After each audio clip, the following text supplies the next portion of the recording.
Kaze murano makuru ategekanya ikirere cyo kuri wa mbere igenekerezo rya 9 Kigarama umwaka wa 2024.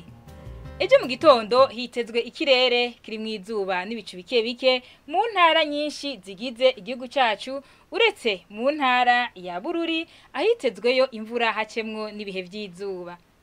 Ahazoba hakanye gusumba handi ni mu ntara za Bururi, Gitega, Kayanza na Ngozi apima bizo degrés Celsius 13. Kumingamo naho haritezwe ikirere kiri mu izuba n'ibicu bike bike mu ntara za Kayanza na Ngozi mu zintara zose zisigaye z'igihugu hakaba hitezweyo imvura. Mu ntara za Bururi na Muyinga iyo mvura izobirimwo imituragaro. Ahazoba hashushe gusumba handi ni mu ntara ya Cibitoke ayipima bizo degrés Celsius 28.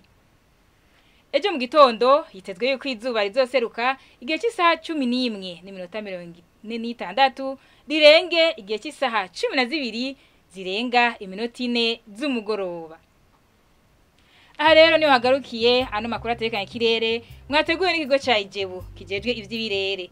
Mwakoze cyane kuyakurikirana Alice Ningabira je nayiko ndabashikiriza naho gutaha.